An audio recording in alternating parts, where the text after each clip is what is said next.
¿Tienen alguna pregunta, algún tema que no tengan claro, algo que tengan confundido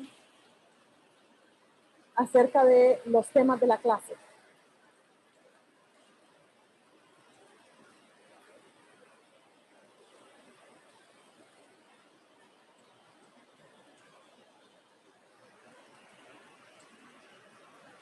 Mientras se abren las diapositivas y se las comparto. ¿Ninguna pregunta a ustedes? Abogada, buenas noches. ¿Cuándo vence el examen, abogada? Ok, el examen se abre hoy a medianoche y se cierra el jueves a medianoche. O sea que tienen 12 horas más de las estipuladas por cualquier problema que tengan. Gracias, abogada. A la orden.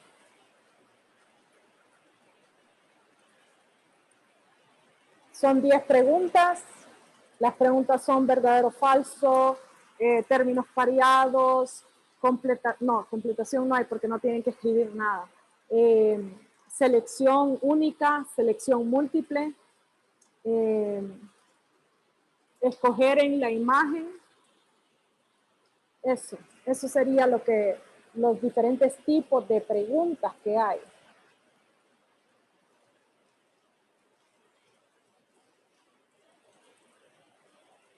¿Qué más quieren saber sobre el examen? Hay 95 preguntas. La computadora, o sea, la plataforma va a escogerles 10 de esas 95 para que usted responda. No sé qué más quieren que les diga del examen. Ahí están las diapositivas ya. Entonces, si no hay ninguna pregunta, ¿qué pasó, Dalila? ¿Le tengo que mandar a Luna a que la tranquilice o qué ondas? Es que solo de pensar en esas 95 preguntas, abogada. ¡Qué inspiración, Dios mío! ¡Qué inspiración! Honestamente, no sé de dónde me salieron. Me senté y empecé y llegué a 95 y dije, ¡hey! Más que suficiente. Ahí pueden darse gusto. Vaya, mi amor, vaya, Luna. Entonces, cuéntenme, si quieren pasamos diapositiva por diapositiva y ustedes me hacen la pregunta que tengan sobre ella, ¿ok? Entonces vamos a la primera pregunta, a la primera diapositiva, que es de acerca del derecho. ¿Tienen preguntas sobre esta?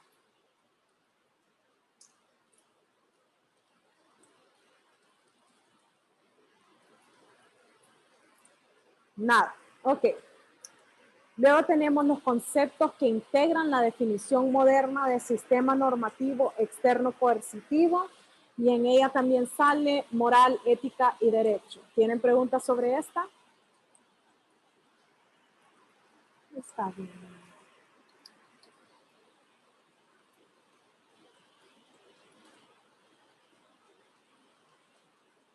Ok. Luego tenemos ley y política pública. En ley y política pública tenemos 1, 2, 3, 4, 5, 6, 7, 8 diferencias entre la ley y la política pública. ¿Tienen preguntas sobre esto?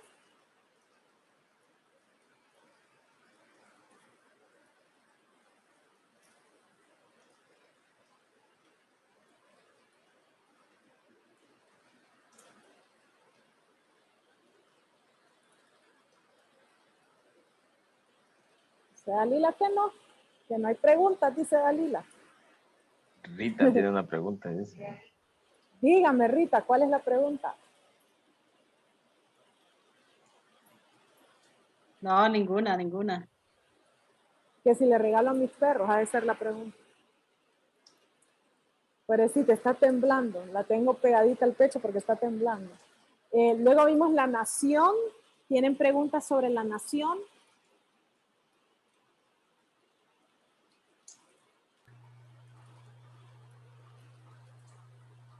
Dígame, Iris. Abogada, sí me gustaría que me explicara más lo de la parte de la hereditario, abogada, en cuanto a la ius sanguinis. Ok.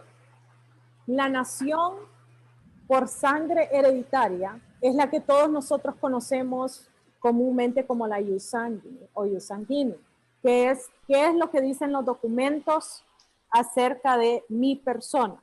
Es decir, allí en su partida de nacimiento va a decir mamá, Laura Marina Flefi Laracha, así se llama mi mamá. Y dice de dónde es ella, dice Puerto Cortés, Honduras, así dice. Y luego sale mi papá y dice Eduardo Federico, que ni me da cuenta que les dije lo de Federico porque no le gusta, Miranda Rivera, así se llama mi papá. Él dice que es de San Pedro Sula Cortés, Honduras, así dice, San Pedro Sula Cortés, Honduras, porque les cuento que antes decía San Pedro Sula Francisco Morazán, Honduras. Esas cosas pegas de nuestro registro nacional, ¿verdad? Entonces ahora ya se corrigió y dice San Pedro Sula Cortés, Honduras.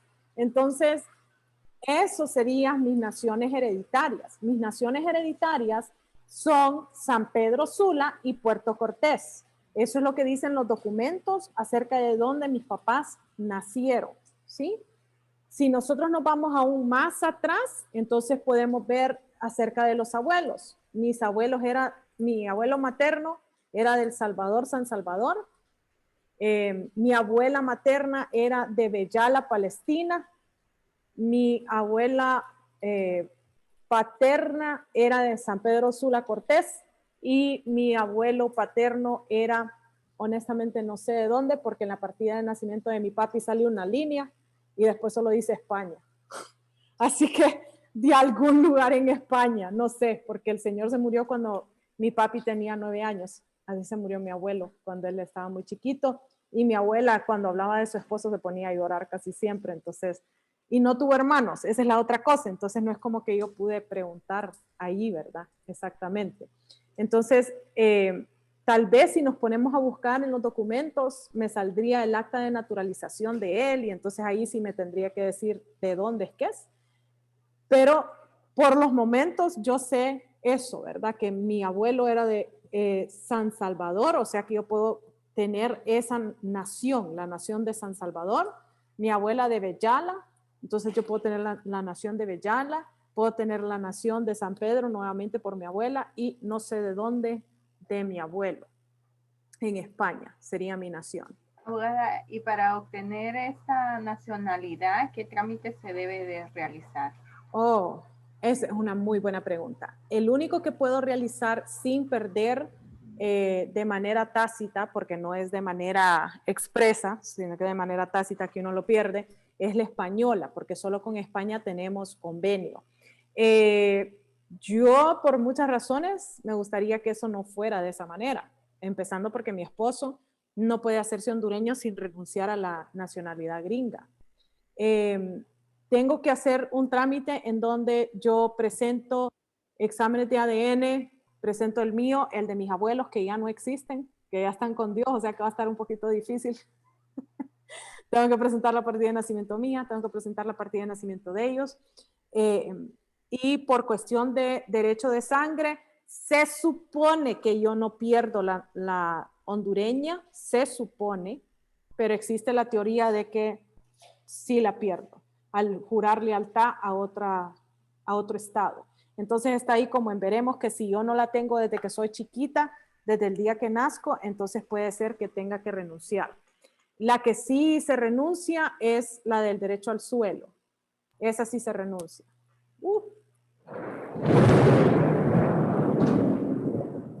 Sí, eso fue en mi casa, por eso es que los tengo encima mío. Sí, sí. Hoy sí la escucharon, yo sé que sí escucharon. Ahora me entienden por qué están encima mío. Lo siento, muchachos, está temblando. Pobrecito. Está temblando súper, súper feo. Pobrecita. Y el otro se me fue a esconder, abajo de la cama se esconde el otro. Entonces sí tenemos, son trámites que son parte de la ley interna de cada estado, que nos permiten a nosotros acceder a esas naciones por sangre hereditarias. Entonces eso sería la hereditaria, es la que nos dicen los documentos.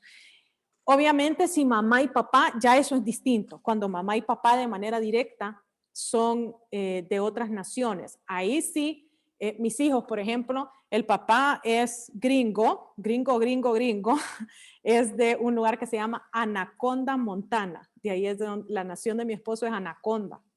Entonces, la nación de mi esposo, Anaconda, la mía, municipio del Distrito Central. Mi hijo, como es de manera directa, no perdería ninguna de las dos. Pero ya mi nieto va a depender mucho de dónde nació mi hijo, qué es lo que él hizo con su vida. Digamos que mi hijo haya nacido en México. Eso existe bastante con los diplomáticos, ¿verdad? Mi hijo nace en México, el papá es gringo, la mamá es hondureña, tiene 3 nacionalidades automáticamente. 1 por suelo, 2 por sangre. Entonces, ya si a eso le agrega usted que el nieto puede nacer en un tercer lugar, en un cuarto lugar, ya se puede imaginar cómo se vuelve de complejo el asunto. Entonces va a depender mucho de la ley interna de cada uno de esos estados. ¿Alguna otra pregunta, muchachos? ¿Sobre la nación?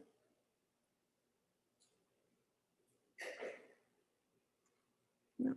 Ok. Luego de eso vimos república y estado. ¿Tienen preguntas sobre la república y el estado?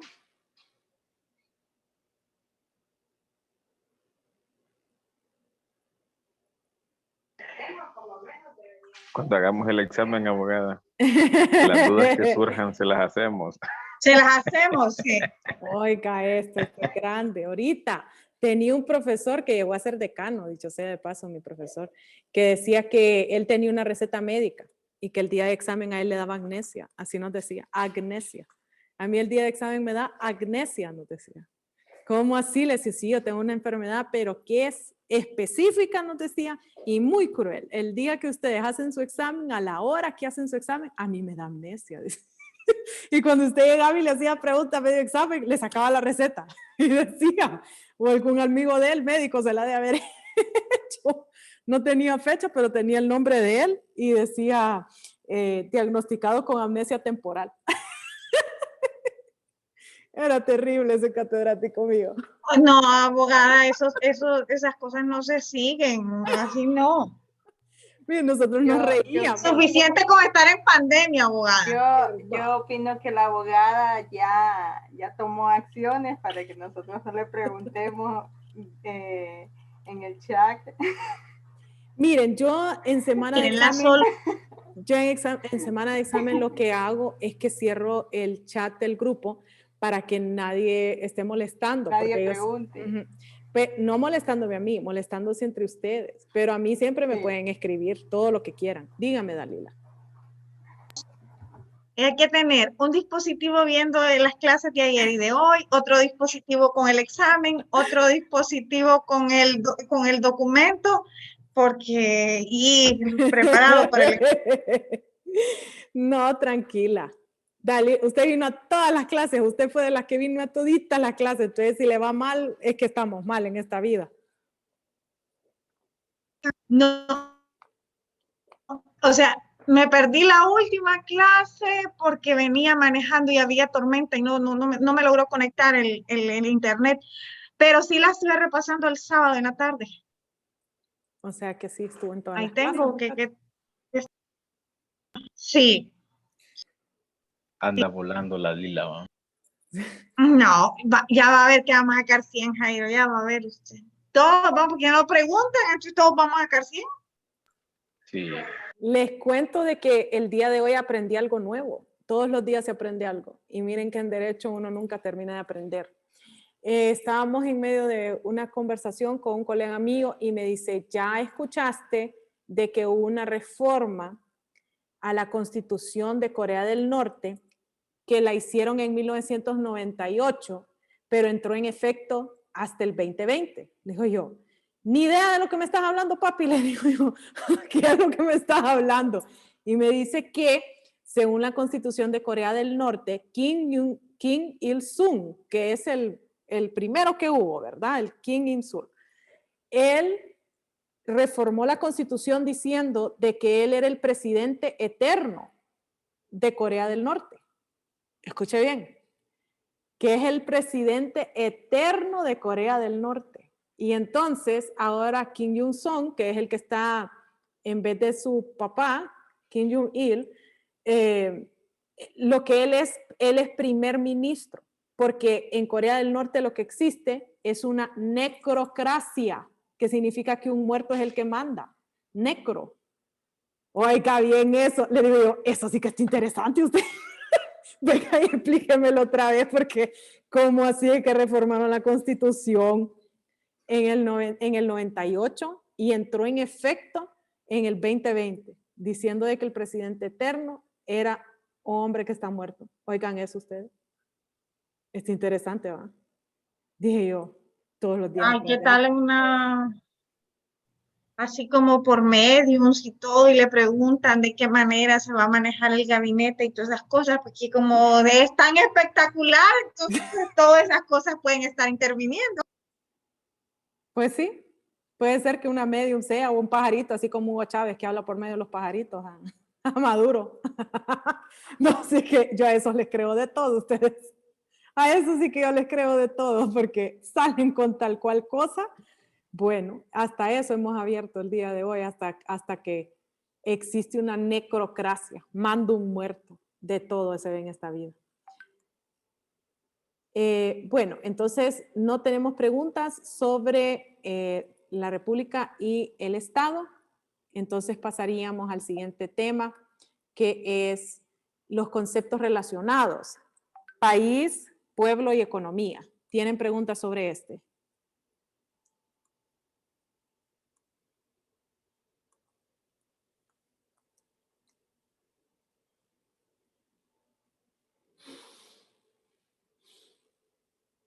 ¿No?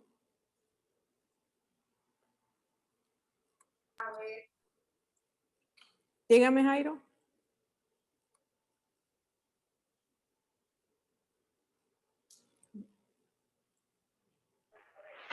Ese concepto relacionado, espérenme, que solo quería consultarle.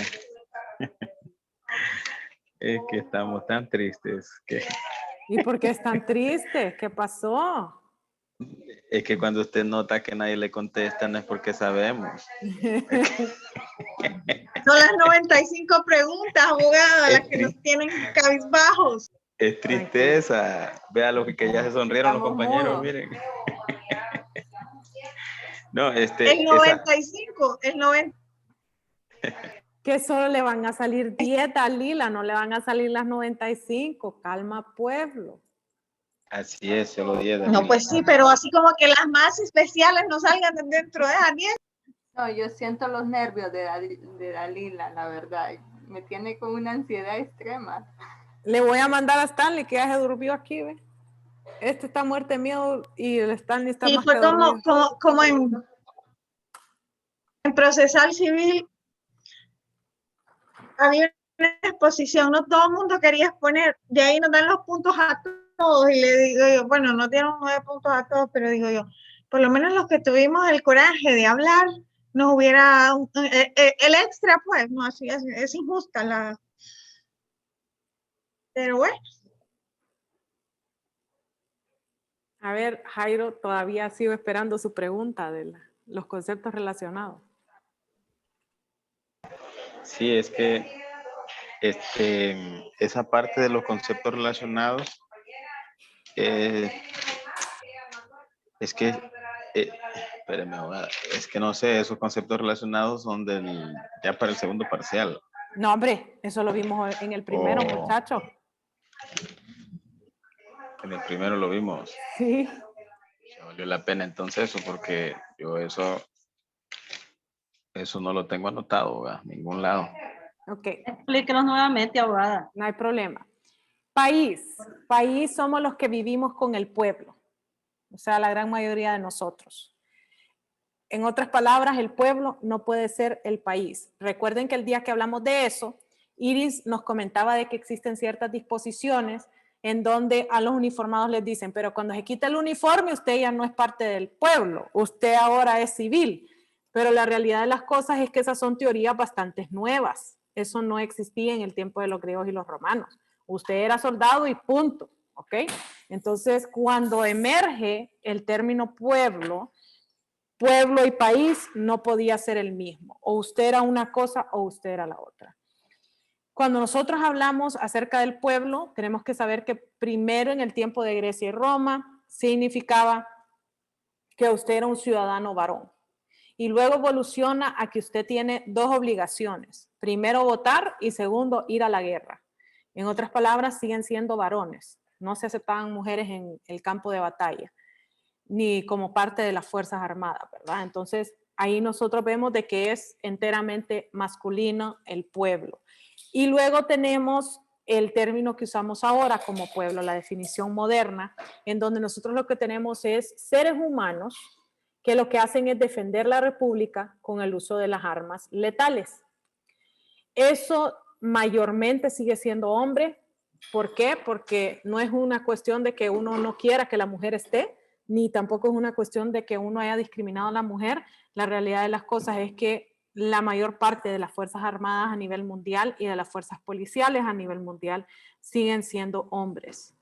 En Honduras, 4% o menos de las Fuerzas Armadas son mujeres. Si ellas no deciden llegar a trabajar, van a tener un día difícil, pero no va a parar la actividad de las Fuerzas Armadas, ¿verdad? Estados Unidos es el 3%, o sea que es aún menos. Lugares como China e Israel, que los obligan a hacer un ejercicio por 2 años de ser parte del ejército, ellos, o de las Fuerzas Armadas, ellos no conforman en sí las Fuerzas Armadas. Ellos están entrenados para, pero no es como que son parte de las Fuerzas Armadas, ¿verdad? Es el concepto que tienen muchos aquí en Honduras, que la Constitución dice que en momentos de guerra todos somos partes. Sí, ok, sí, todos somos parte, pero usted sabe cómo siquiera agarrar un arma. No está entrenado, ¿verdad? Entonces, todavía hasta el día de hoy a nivel mundial sigue siendo considerado el pueblo como mayormente hombres o del sexo masculino. Luego tenemos la economía, porque la pregunta usualmente es, ¿y entonces las mujeres qué éramos? Las mujeres lo que éramos la economía, es lo que significa es el manejo del hogar, es decir, uno tenía que manejar el negocio familiar. Esa era la primera definición que nosotros tenemos. Teníamos que saber dónde estaban los ingresos, dónde estaban los egresos, dónde estaban los empleados, dónde estaban los esclavos, qué pasaba con los hijos, cómo los criábamos, etcétera, etcétera, etcétera. Eso tenía el rostro enteramente femenino porque los hombres andaban en la guerra. Y si usted no podía ser el soldado, era el que le ayudaba al soldado, así de sencillo. Entonces usted andaba en la guerra. Hoy en día es considerado que la economía son los humanos que manejan los destinos financieros de los ciudadanos privados. Eso es lo que consideramos nosotros ahora como economía. Y en Honduras el 34% de los hogares están con una madre soltera, o sea que no tienen figura paterna en ellos. Y además de eso, el 60% de las micro, pequeña y mediana empresas, que son los que crean el 70% de los trabajos en Honduras, son liderados por una mujer. Encima de eso, pues las mujeres somos las que seguimos tomando las decisiones en el hogar. Por ende, la economía en Honduras todavía sigue teniendo el rostro femenino. Obviamente, así como ahora hay mujeres dentro de las Fuerzas Armadas y mujeres adentro de la policía, hay hombres que son padres solteros, existen. Yo he tenido alumnos que son papás solteros. También he tenido conocimiento de personas que han sido criados únicamente por su papá, ¿sí? que son alumnos nuestros en UTH. Entonces sí existen, pero esos no son la mayoría, son como la excepción que prueba la regla. Entonces, así como está la excepción que prueba la regla en que el pueblo es masculino, aunque hay un poco de mujeres en él, pues así la economía sigue siendo femenina, aunque hay hombres que se integran en esas decisiones del hogar o las toman de manera completa, ¿sí? Dígame, Juan José.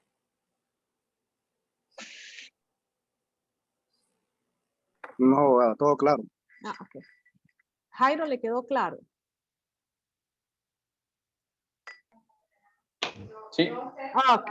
Cheque, me encanta. Sí. Ok, luego de los Bueno, conceptos. allí hay algunos conceptos bueno, con relación, bueno, sé que está manejando usted allí algunos datos estadísticos que, por ejemplo, el 33 0.6%, el 60%. Está hablando de por ejemplo, los casos del 4% de Honduras, el 3% de Estados Unidos. Pero aquí en esta parte económica, o sea, el hombre como que no se ve solamente para estos menesteres de la parte de las armas. O sea, ¿cómo explico? O sea, pareciera que está una pared intermedia. Digo, esta pared intermedia divide esta población económica, que es la parte que usted menciona de las mujeres, y esta otra parte de los varones que solamente se encargan de las armas. O sea, sabemos hoy que la mujer ha sido incorporada y muy tomada en cuenta, y por supuesto también ella contribuye para la economía, pero no específicamente la mujer es la responsable de la economía. O sea, quisiera que me analizara ese punto, porque tiendo a pensar con lo que usted está diciendo, es que el pueblo lo trabaja el hombre porque él tiene que defender y tiene que trabajar con las armas. Ahí dice, bueno, mayormente dice ahí, no, pero pareciera que está muy dividido esto, y que las mujeres son las que se encargan de traer la economía al hogar. No así, considero que la mujer contribuye con la economía, pero 100% la responsabilidad la tiene el hombre, aunque también porte las armas. Ok. Es muy diferente ganar el dinero a manejar el dinero. Y ahí es donde está la diferencia. Es muy diferente. En el tiempo de Grecia y Roma, la mujer no era la que ganaba el dinero. El soldado ganaba la sal. ¿Se acuerdan de eso? Le pagaban en sal a los soldados. Esa era la moneda que cursaba, la sal. Yo con la sal iba al banco y en el banco me daban a mí las monedas. O sea que si yo no tuviera sal, no podía tener ese fluido, ese flujo. ¿Ok? Entonces empecemos por ahí. No es lo mismo ganar el dinero a manejar el dinero. No es lo mismo. Y históricamente, las que hemos hecho las decisiones económicas, no a nivel macro, acuérdese de eso, no a nivel macro. Aquí estamos hablando de los ciudadanos privados, que manejamos los destinos privados, ¿ok? Los que usualmente hemos sido las que manejamos ese destino privado somos las mujeres. ¿Dónde van los niños a la escuela? ¿Van a ir a una pública o una privada? Porque si van a ir a la privada, va a ser un macanazo de dinero. Pero si van a ir a la pública, también hay que comprar cartulinas, crayonas. ¿Qué crayonas va a comprar? ¿Va a comprar Crayola, marca Crayola? ¿O va a comprar la marca hondureña? ¿O qué va a comprar? Esas decisiones usualmente la mujer es la que las ha tomado. ¿Que eso está cambiando? Sí, está cambiando. Hay hombres que también, como les digo yo, se están empoderando y están empezando a tomar las decisiones de cómo se maneja el dinero en la casa. Pero eso es bastante nuevo, que el hombre se integra, que él va al supermercado, que él, no sé, decide qué es lo que vamos a hacer para salir en una cita. Usualmente ustedes nos quedan viendo, ¿dónde quieres ir, amor? Piénselo. Cuando usted sale a cenar con la esposa, ¿quién decide dónde se come? Usualmente es ella. Usualmente ustedes nos quedan viendo y dicen, amor, ¿de qué tenés ganas? Y uno les dice, quiero comer sushi. Ok, ¿a dónde querés ir a comer sushi? O sea que ni siquiera dándoles la idea macro, ustedes deciden el restaurante. Usualmente uno es la que hace esas decisiones. Entonces, históricamente, la economía tenía un rostro femenino. Actualmente, la economía, el flujo del dinero, cómo se gasta el dinero, cómo se ahorra el dinero. Usualmente, nosotros analizamos a la mujer para ver esos detalles. Y antes, dentro de las Fuerzas Armadas, solo se aceptaban los hombres. O sea, en el tiempo de Grecia y Roma no habían mujeres hasta dentro de las Fuerzas Armadas. Acuérdense que una de las grandes historias que nosotros conocemos es la de Juana de Arco, que se vistió como hombre para poder participar en la guerra. Sí, recuerden esa parte de la historia.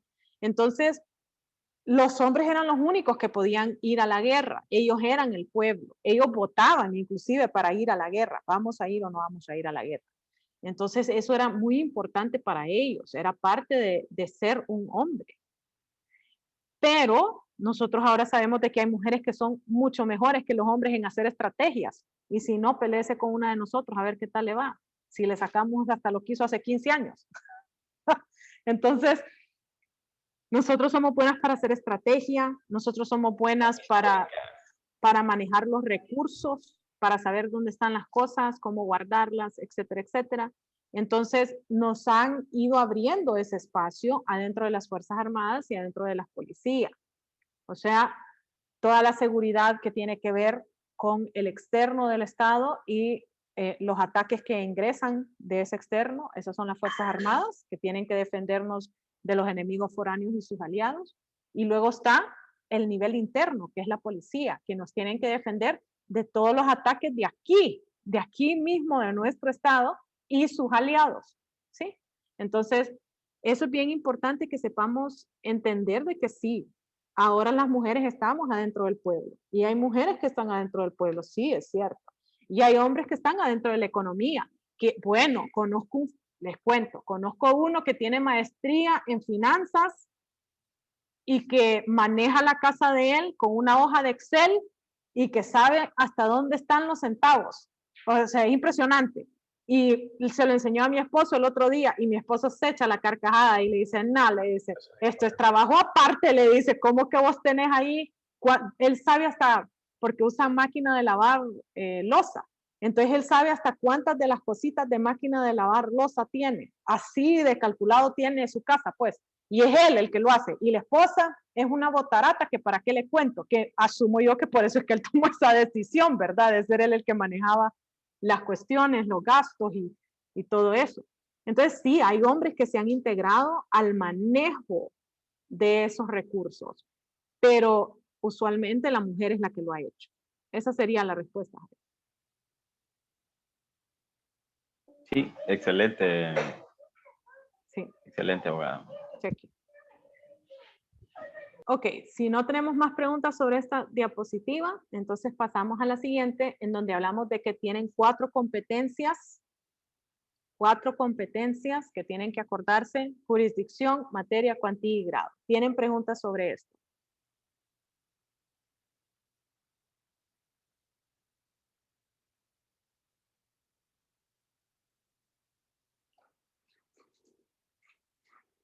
Ok. Luego les recuerdo que existen, dígame Jairo. Sí, ahí decía usted que la jurisdicción es el territorio donde yo ejerzo mi poder. Siempre lo voy a encontrar en la designación de ese tribunal. Ahí es donde lo voy a encontrar yo. O sea que en el nombre, ahí me va a salir.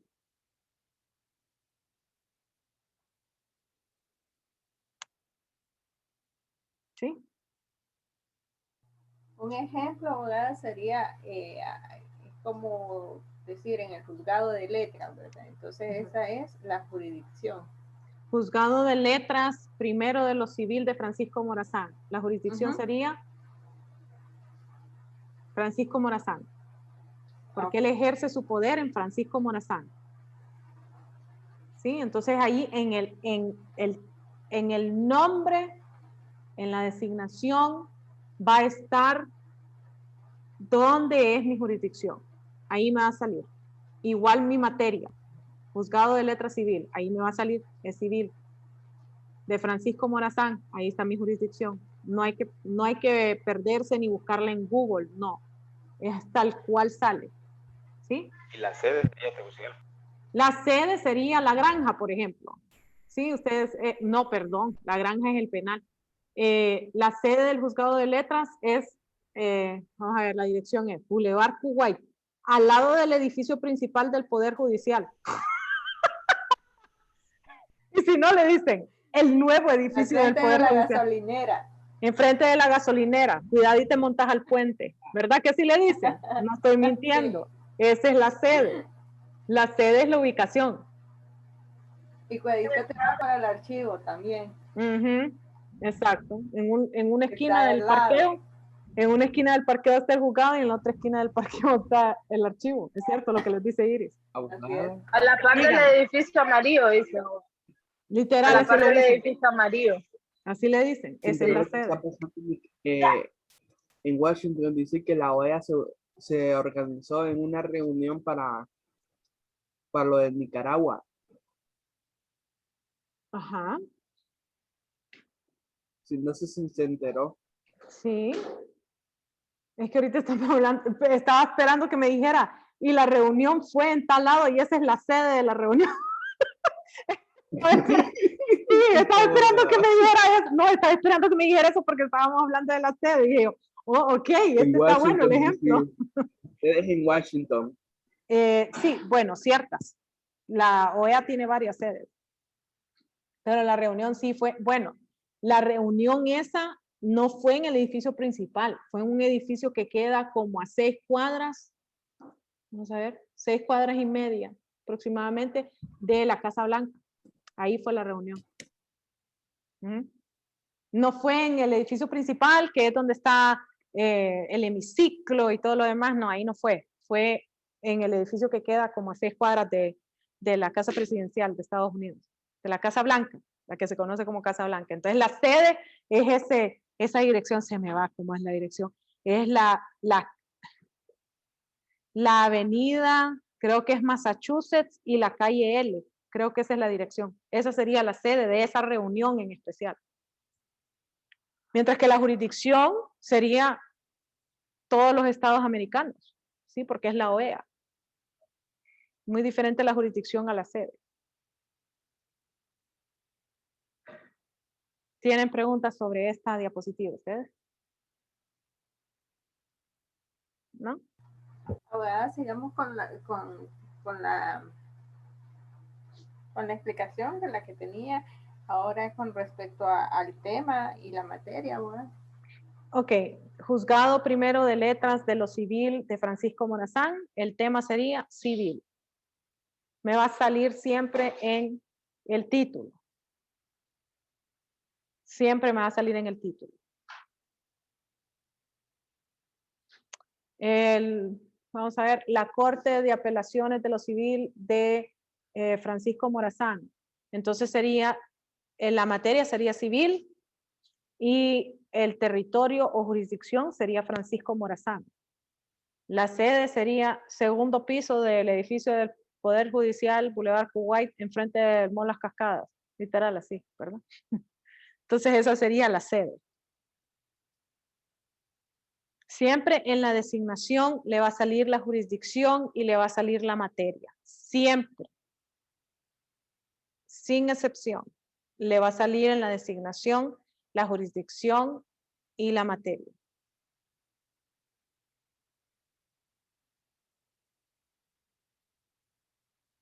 Ok, cuando vamos al grado y a la instancia, recuérdense que hay 2 tipos. Hay 5 grados o instancias para ciertos estados, hay 4 grados o instancias para nosotros, pero solo hay 2 tipos. Eso es bien importante que se acuerden, solo hay 2 tipos, ¿sí? Esos 2 tipos son ordinaria y extraordinaria. Para Honduras hay primera y segunda ordinaria y primera y segunda extraordinaria.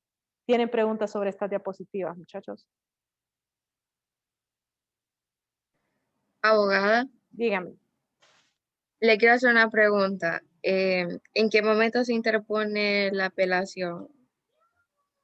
Depende de qué está apelando. Una vez que usted tiene la resolución de algo que usted no está conforme con ello, interpone una reposición. Luego de la reposición, y digamos que sea un auto de admisión inclusive. Entonces, el auto de admisión usted puede apelarlo si considera que no está bien emitido. ¿Cuáles son las cosas más ridículas que he visto yo? Hicieron un auto de admisión de una demanda, la otra parte, antes de haber sido notificada del auto de admisión, escuche bien, antes de haber sido notificada del auto de admisión, hizo la apelación, obviamente fue denegado, porque ni siquiera estaba citado para participar en el juicio. Eso subió en amparo, que sería la primera instancia estatal. El amparo obviamente no progresó, pero para que llegara a ese punto ya han pasado 1 año y medio, ¿verdad? Entonces luego vuelve a bajar a primera instancia, hacen un auto de admisión de la resolución de apelación y del amparo, y el hijo de su madre abogado interpone un recurso de apelación sobre, escuche bien, el auto de admisión del amparo y la apelación. Eso nosotros obviamente lo conocemos como el dilatar un juicio, que lo que él estaba tratando de hacer era ganar tiempo. ¿sí? Entonces, después de año y medio de que habíamos visto el amparo, vuelve a subir en amparo. Vemos el caso y literal, de eso era el amparo, denegado el amparo, pero para que saliera la resolución, 6 meses. Y porque era una cuestión fácil, ¿verdad? 6 meses. Entonces, se puede interponer apelación en cualquier momento de que haya una resolución. Sí. Gracias, abogada. A la orden. ¿Tenemos alguna otra pregunta sobre esta diapositiva? Abogada, Ujú. en las instancias extraordinarias, la primera, la estatal, sería lo último en el país, ¿verdad? Entonces sería como la corte. Sí. No necesariamente siempre va a ser la corte. Si su primera instancia fue un juzgado de paz, su segunda instancia va a ser en un juzgado de letras, que significa que su amparo, su habeas corpus, cualquier instancia que usted vaya, cualquier recurso que usted vaya a interponer, tiene que hacer ante el superior jerárquico del juzgado de letras, que eso significa que va a ser la corte de apelaciones. Eso es bien interesante y usualmente cuando eso sucede, en el literalmente 100% de los casos, tal vez alguno que se haya escapado en algún momento, pero en el 100% de los casos tiene que subir a una revisión. O sea que no siempre, la respuesta es no siempre, pero yo espero que ustedes nunca lleguen a un recurso extraordinario ante una corte de apelaciones. O sea, me estarían hablando que van a estar interponiendo un amparo por un juicio de 20,000 empiras, de 50,000 empiras, de 99,000 empiras. No, hombre. ¿Qué van a ganar ustedes? ¿Cuál va a ser sus honorarios en eso, muchachos? Piénsenlo. Y tienen que calcular ahí gasolina, dry cleaning, papel, tinta, su tiempo. Ay, muchachos. Tienen que déjenle esos casos a los muchachos del consultorio. Así les digo yo siempre. Déjenle esos casos a los muchachos del consultorio. Ustedes enfóquense en poder ganar su subsistencia. Sí. Entonces la respuesta es no siempre. Van a tener que analizar bien cómo fue que se dio ese caso. Bueno, abogada, le agradezco entonces, ya son las 8:10. No voy a retirar después de la siguiente. Cheque. Bueno, muchachos, cualquier otra Buenas pregunta noches, que tengan, abogada. cualquier otra pregunta que tengan, me la hacen en privado, por favor. Créanme que yo estoy aquí para servirles. Espero que tengan buenas noches y suerte en su semana de exámenes. Gracias, abogada. Buenas noches, abogada. Gracias, Buenas noches, abogada. compañeros. Buenas Buenas noches, noches. compañeros. Éxitos.